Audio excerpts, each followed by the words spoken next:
Welcome back, everybody, to the BD1P Binding of Isaac Eden streak. You might notice that our win streak is no longer hitting 10.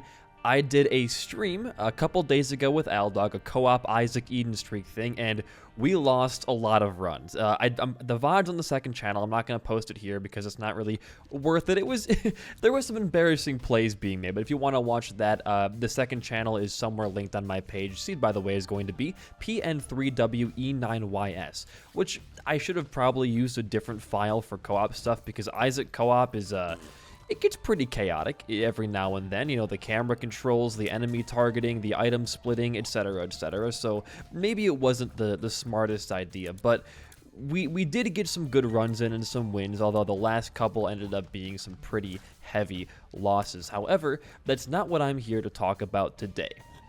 I wanted to record for the first time in forever, just a one-off Isaac video. I'm not going to record more than one or two today, and the reason being is that something happened that I want to talk about while it's still fresh in my mind. And we've been building towards this on this channel for a while, at least, you know, conversationally on the streak. And that big thing is, actually, you know what? Why did I think that was an active item? We can do this, right? No, you cannot go over rocks. I duly noted.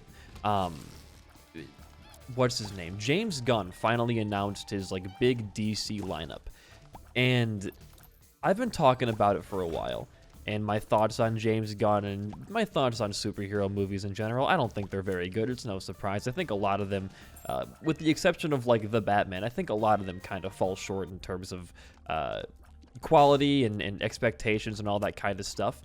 And I was eagerly awaiting James Gunn's announcement for his big DC plan, because I think he's an interesting fella. I don't particularly like his style of writing or movies that much, but you gotta respect someone who has devotion like that, and he definitely cares a lot about the DC name and the heroes and all that. So no matter what he does, it's gonna be better than whatever the hell was going on currently, and that led me to his big DC announcement today, which was kind of cracked up to be this, he's going to announce the next 8 to 10 years of DC.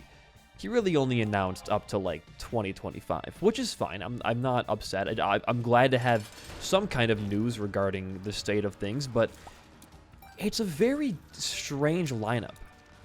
You'd think if you're launching a universe, you'd focus on those big, heavy-hitting names, right? Superman, Batman, Wonder Woman, the people that the general audience knows, but I think he actually made a pretty smart choice in not doing that. And I kind of had to sit back and think, when the MCU started, it might be hard for a lot of you to believe, I know my audience is a little bit younger, when the MCU did start out, and I'm young too, Iron Man was a C-list hero. He wasn't a mainstream thing. He was right in the middle. He wasn't, your Batman or your Superman names. In fact, a lot of Marvel heroes weren't, A-list names at the time, because Marvel didn't have the same cultural impact based off the comics that DC did, because DC kind of got ahead of the curve and made the staple heroes. Superman is the man. He's the Man of Steel. There was no, at the time, besides maybe some Fantastic Four people based off the previous movies, there was no Superman of Marvel until, Iron Man happened. Then he kind of became the central household name. And I think Gunn is being really smart in the way that he's not going to keep relying on the names that have already failed DC so far, that being Wonder Woman, The Flash, etc., etc. He's taken a weirder spin, doing a lot more of the cult classic stuff, like Booster Gold's kind of a cult classic hero. People like him for the fact that he's kind of like a novelty, fake, whack job. It's interesting. He's doing a TV show based off a bunch of D-list villains like Dr. Phosphorus and shit that nobody really knows about, in the hopes that he's gonna give DC a... Is he gonna blow me up? No, I forget how the gas and the fire mechanics. I love Lacryphagy, dude. Give it to me. I think he's playing it smart though. A lot of the stuff that he's doing is focusing on the weirder things, the things that people haven't seen before. That's gonna make DC, I think, seem a bit new, which I think it's a bold strategy. He's also he's doing a Batman movie and a Superman movie and a Green Lantern TV show, which a lot of people had already speculated was going to happen. I actually like it a lot. you know what? Again, I'm not a huge fan of how he writes movies. I think he's one of the bigger offenders of like the quippy stuff that I'm not a huge fan of. But you know what?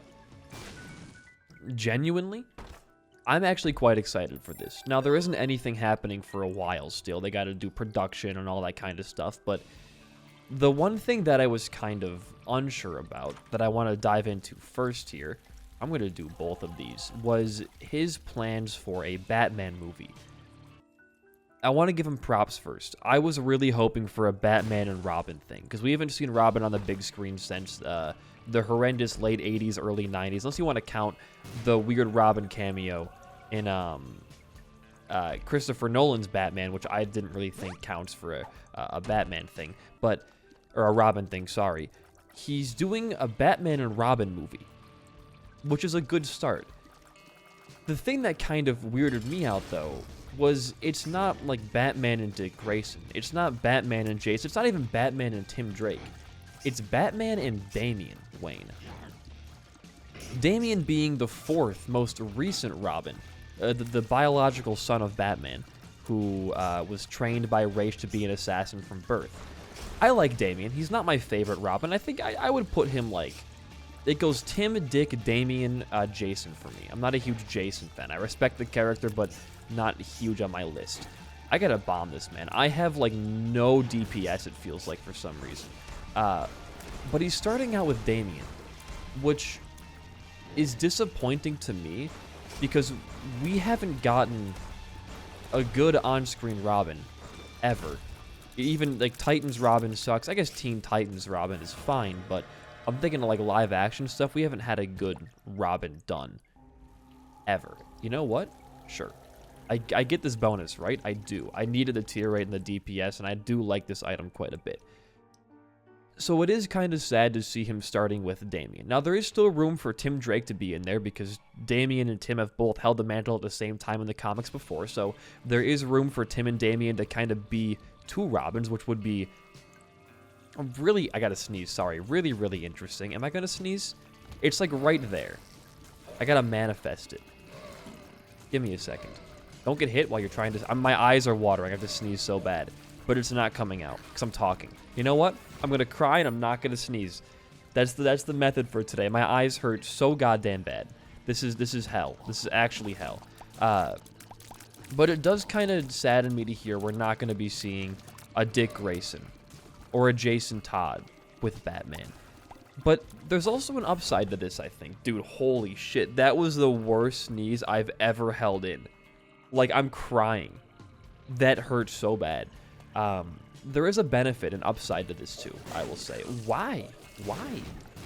And that upside, oh, we're going to have a fun run today, aren't we? And that upside to me, boy, this is kind of cool. This is actually really cool. What the heck?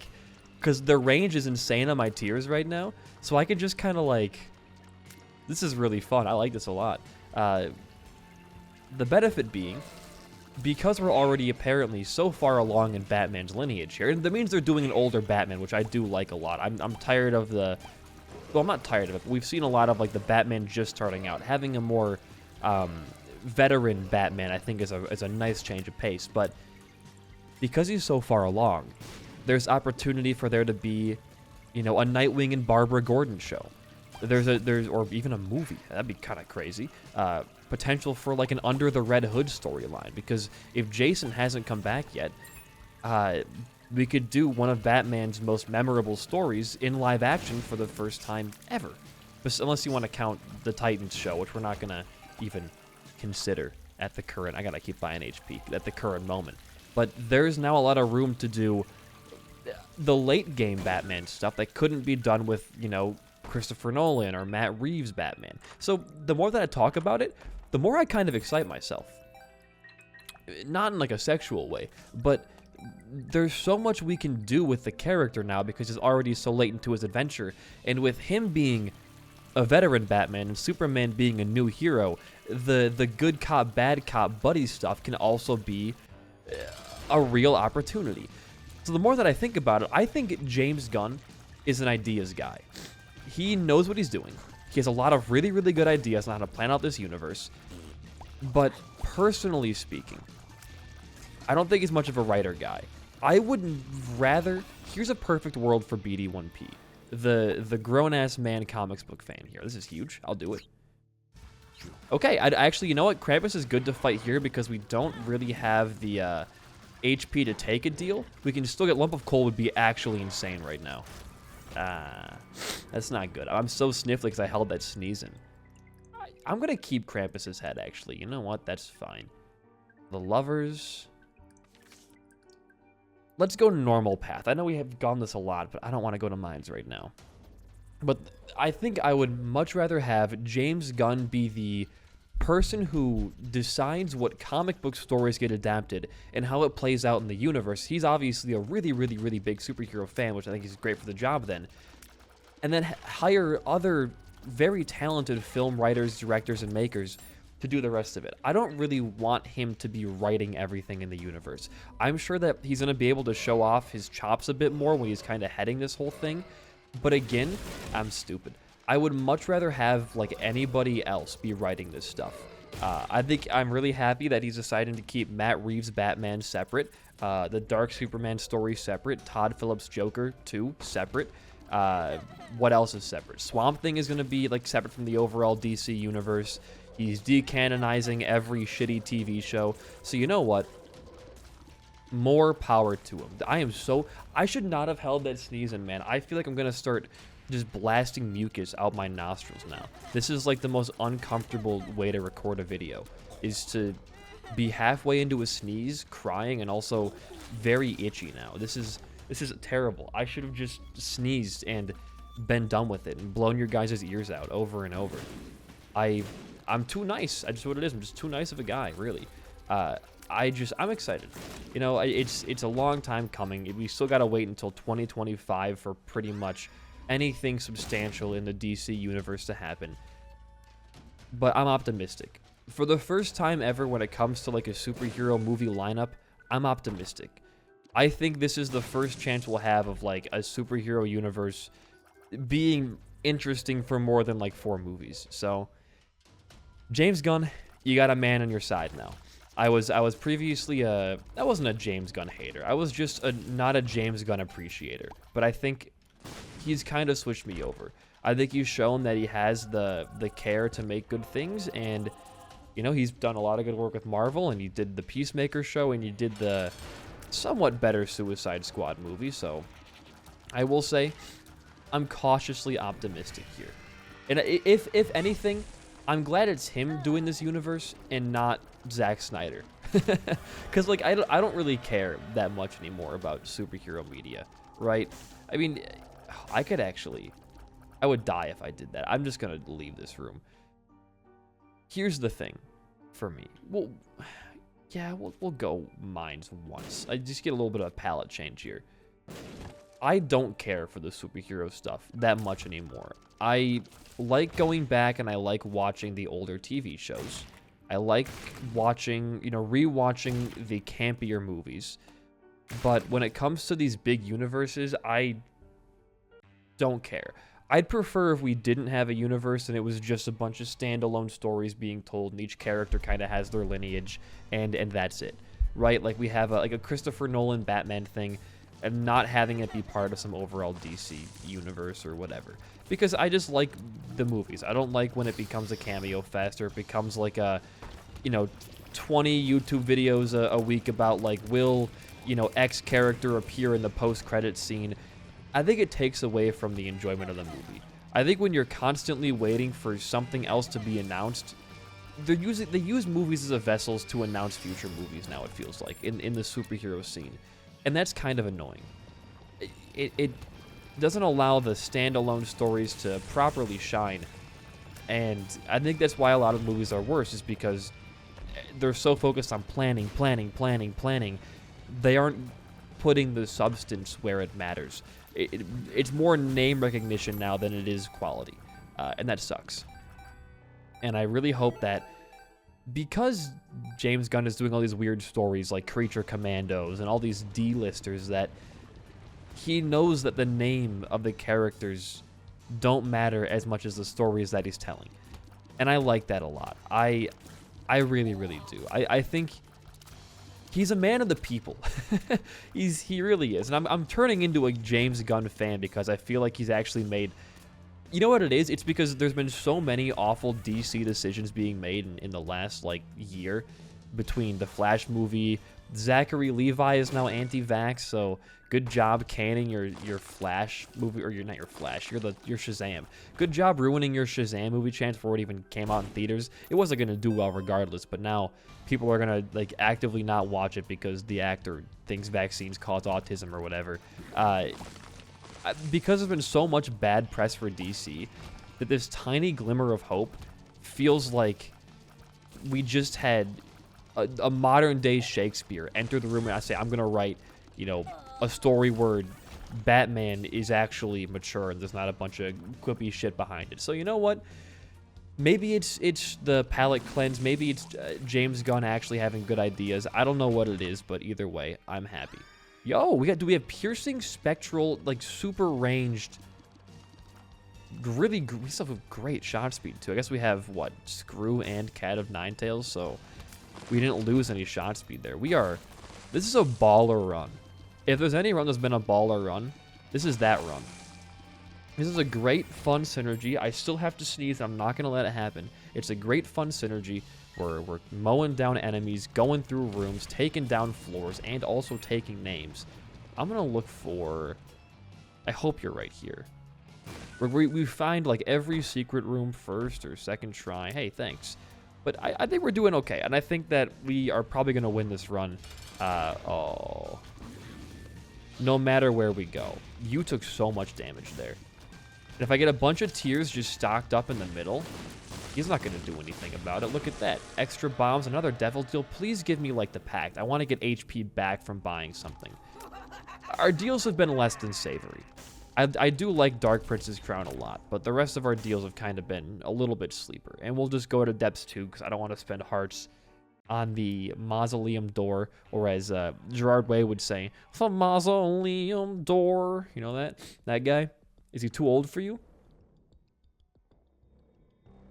Do new emo kids still listen to My Chemical Romance?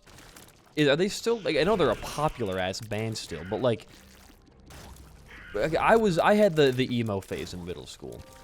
Dude, I'm so sorry, but my nose, it's actually killing me right now. I don't know what's happening. There's no mucus, there's no hair, it's just like it wants to make me pissed.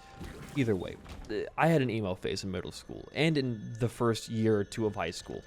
And I would say I'm still partially in my emo phase in terms of like the bands that I like and the things like that. And I would not trade it for the world. The emo phase made me who I am today, whether it be for better or for worse, right? When I was in middle school, the emo, and I know people are gonna be like, well, emo is actually modern baseball and a bunch of other random ass bands, but I'm talking like middle school emo. Middle school me is not gonna go out looking for these 1,000 monthly listener, garage bands. I'm talking just like the big names of pop punk emo and shit like that.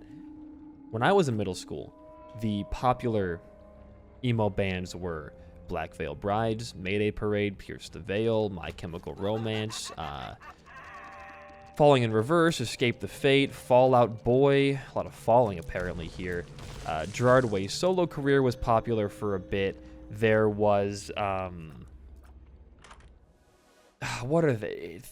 Green Day was falling out of style, but I still like Green Day when I was in middle school. Avenged Sevenfold, I had a bit of Breaking Benjamin, Asking Alexandria. Cage the Elephant was kind of in their small, like, indie before it was a very popular genre phase. My nose is going to make me want to cut it off right now. I'm trying to think of other band names that come to mind here. The Goo Goo Dolls were falling out of popularity, but again, I still liked a couple of their bigger songs. I'm curious to know what the average high school, like, emo phase consists of now. Is it, like, the really bad Machine Gun Kelly pop punk, or are the classics still getting played? Because I was a huge Mayday Parade fan. One of my first girlfriend in like 7th or 8th grade, and then like up to sophomore year of high school, she was a huge Mayday Parade fan, and she got me into it. I saw them live like last year, and it was they're pretty okay. I mean, looking back now, it's like it's just the pop punk that it's anthem music, I guess you can call it, where it's not really anything amazing, but it's the kind of music you put on the radio and roll the windows down and just scream to with your friends that know it. It's like that. We've kind of lost that, almost, I feel like. There's not a lot of anthem songs like that coming out. We can totally fool card out of Boss Rush. Like, even the bands that are really, really bad, but middle school you likes them, like Falling in Reverse, they had Bad Girls Club. That was a fucking anthem when I was in middle school. They have the whole, like, post-chorus break where they spell out love and they do, like, a cheerleader chant. That shit went hard. I guess we do this. Like, that went really hard when I was in middle school. And now I look back and that band is one of the worst. I mean, they're terrible. Like, I haven't heard worse music. That's the band that wrote the My Life is Like a Video Game. They wrote that song. I guess they also wrote, like, Vampires, and Ronnie Radke wrote Situations, which is a pretty popular one. But then he came out as, like, transphobic, so, you know, everyone, like, hates him now. Rightfully so, by the way, too. I think he was, what, an accomplice to murder, went to jail for it, came back, started a new band out of spite because his old band found a new singer when he was in jail. Then, like, dropped horrendous album after horrendous album that was so bad. Then when he was losing steam and popularity, he remastered his most popular song, The Drug in Me Is You, and then after that came out as transphobic, and now he's got, like, the lamest career of all time. So that's the Ronnie Radke story for all of you new emo kids or people who don't know what the fuck I'm talking about. He's a pretty awful person. Very, very bad. Because, like, even, like, I just don't think emo culture is as big anymore. Because when I was younger, there was, like, emo YouTube was, like, a big thing. Johnny Gilbert, Brian Stars, Alex Durame, Shannon, Jordan Whale. No, Jordan Sweeto, I think is what it was. And it was, like, I don't know.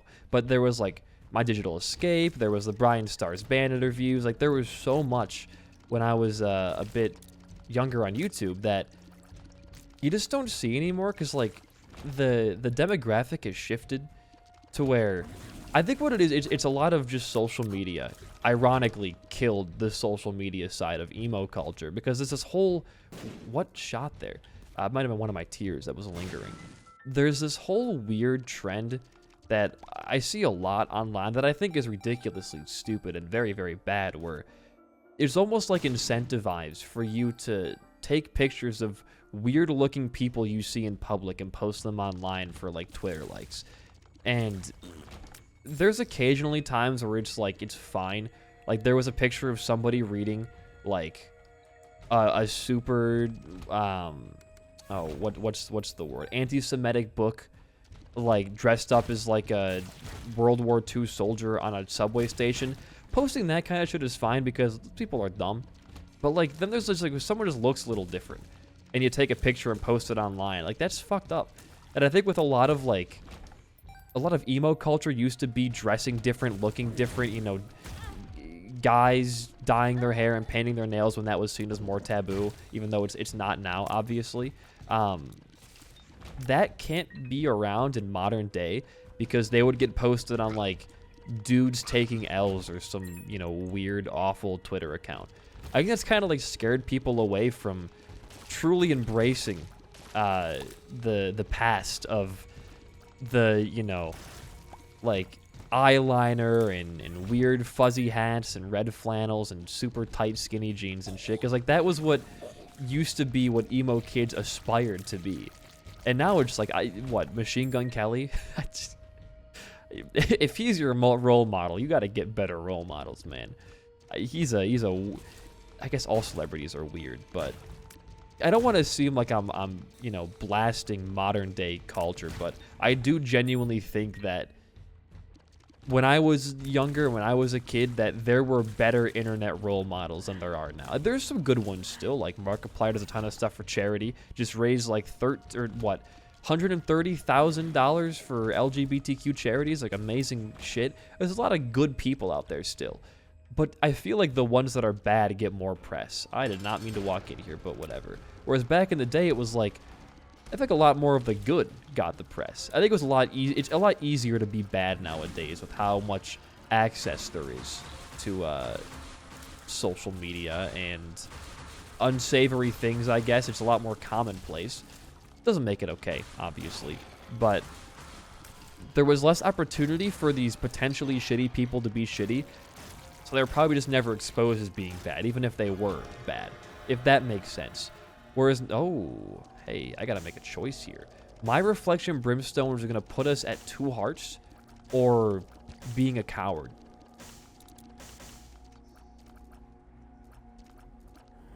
You guys know me. Does it give you black hearts still? No, it does not. Oh, ooh. This is, ooh. Wait a minute. Papa likes. Hold on. This is actually kind of swag. I like this a lot. Thank you. Spirit heart. You could drop me a rotten item, right? Okay. Not really what I had in mind. I guess you have a small chance of a spirit heart dropping. I think. I could be wrong there, but I thought you might have. The red heart could have been a spirit heart. It's the same deal. Is there anything interesting in here? Sure, I'll bite. Ooh, sigil. That could be potentially life-saving if we are to take some big hits later on. So I'm going to grab this. And we're going to get a Lacryphagy tier right there. This does decimate, is the thing. This does decimate. And as long as we're staying careful, this was a net positive to come in here. Yeah, no hits, so I think we're doing okay. And no interesting drop at the end of that room. All right, well, what can you do? We might die. I got to take the risk, though, even if it means we could die. I think it's important that we go for fun synergies. You know, I keep realizing I'm not much of a streak person. I feel like streak play always makes you have to play boring to win, which is a shame, because if I was going for high numbers, I would not have taken any item that Devil did. We already had a great run going. We don't need anything else. But I think if you pass up Brimstone when you'll live with more than 1 heart, you're not playing with your mind. You're playing with a coward's heart. You know that guy in the Wizard of Oz who was scared he was a coward? Is this better? I honestly think Sigil is probably better. Unironically, I do. Because we get an enemy like that, like, or a bunch of ticks on the ground, we can be invincible for like an entire room. Which, 1 hit right now is life-threatening. So I think it's also life-saving to not lose that hit. It's just extra security, really. And you gotta die, please. This could be good. Hey, that's gonna give us an extra heart and give us our Dark Prince's Crown black back next floor. And Mama's Pearls is a spirit heart as far as I remember. That's not too good. We're already out of the room though, so not a big deal. But maybe it's just me being nostalgic right now because like I'm just thinking of old internet culture. But I do feel like, it was a lot better when the internet was seen more as like an entertainment device and not this highly monetized career path that everyone sees it as now, where I think it's a lot harder to find genuine entertainment or people doing it for the love of the content, more so than nowadays at least. It seems like people do this a lot more for clout. And at the expense of other people, might I add, like the weird picture trend of taking random shots of strangers that look a little bit different than you. I think it's weird. I think the other thing is we don't do enough to stop that behavior. Like, people underestimate how much mob mentality matters. Like, if one person calls something cringe and gets like another 10 people to call that thing cringe, by the end of that week, what would have been previously cool behavior, everyone will see as cringe because they don't want to stand out, right? See, they saved me a hit right there. It's too good. So I think if we just start, when we see fucked up stuff, instead of just scrolling past and not saying anything, just calling it cringe, you know, it could change somebody's mind for the better. And that was big when I was a kid too. It was like, you don't want to stand out, you don't want to be like a loser online, right? So it was really important that what you were doing was cool. I think that goes doubly for things nowadays too. So if you see some weird stuff happening or random pictures of strangers being traded around, you just say cringe. Or whatever the popular word is to call something cringe now. I don't even know what it would be. I think cringe is still like an N-word. I have no idea. Not an N-word, but like an N-word. I don't want to get misquoted there. I'll be honest with you. I think it's still like an N-word, if I'm being honest. Again, I don't know. Ooh, I forgot you do that. I died to that on stream. I forgot you guys just stop mid-dash now to do messed up stuff. That's cringe. That right there is completely cringe. I think cringe is falling out of style, though. I think my favorite item in the entire game, even considering all modded items, oh my god, we shoot so fast. This is what I would consider base. This is anti-cringe. Because cringe got popular when I was like, sophomore year for me was like when cringe culture was at the height. It was like try not to cringe videos, try not to laugh came back, which was strange because that was like that's been a long time trend on the internet, but that came back in a big way. I think what's this? PewDiePie was doing it, or like a try not to laugh series, or you laugh, you lose. It's the same thing. Try not to laugh and you laugh, you lose are the same exact content. No, you're not fooling anybody with that. But that came back in a big way, and I think with the laughing stuff, a lot of it's based off of like finding something cringy or like embarrassing. So when that stuff started coming back, then for sure was the cringe culture, which was on the rise once again. It's kind of a good way to actually pinpoint when trends and stuff happen, is like, when did X YouTuber start his big series? Because those have bigger effects than you may, you know, originally think. Oh, it barely missed. No, it did not get the secret room. First try there. Okay. Interesting. I guess I'm running out of steam. How are you alive? Yeah, one more hit. What kind of... What dropped Spider Bite? Was that Sloth? It must have been Sloth. Magician. Magician card could actually be insane. I think I'll either use Magician on this boss or use Alges on this. Oh, we're going to take Emperor card next for it. Never mind. We're going to use Alges here and just take Emperor card down with us. That makes the most sense. Okay, I don't need the key. We're going to be Emperor carding next floor. I don't like cringe culture. I think cringe culture is kind of lame. I don't know. People like... Some things are definitely a bit embarrassing to look at, and people should be more conscious of what they're putting online, obviously. But a lot of the times, it's just like kids being kids. I mean, if the internet was as accessible as it is now and popular as when I was a kid, I would have been a part of cringe culture. I know I posted videos online that were stupid when I was younger that are totally cringeworthy. Me and my neighbor, Isabella, who is like I think she's like a fucking model now. I don't know. She's like... makes $1 million in New York doing like modeling shit. She had a summer home next to mine, and she showed me YouTube for the first time ever. And I probably owe this career to her, weirdly enough. And she had a YouTube channel that had like 50 subs back in like, it must have been 2013, 2014, 2012, I think sounds more like it. We would have been, because we had the same birthday about, we would have been like 10 years old. And it wasn't lip syncing videos. What did we do? If we get Void Portal next floor, I'll do it. I just don't want to miss out on going to the chest. It was like lip syncing videos, just like stupid sketches, because Vine got really big around that time, and like the 7-second cutting and editing and stuff. I'm sure those videos don't exist anymore, but they might. You never know.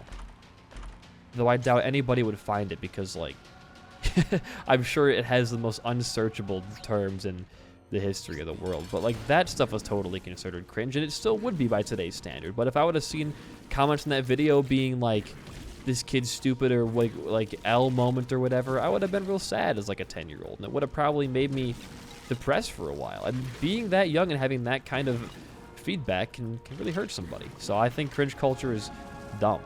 I think it really is. We should reward telling kids good job for posting that Beyonce lip syncing video. Anyways, that's a video. If you enjoyed, liking a comment goes a long way for a small channel like mine. But if you're going to do one of those things, a sub also helps. But in the meantime, I've been BD1P. Peace out and goodbye.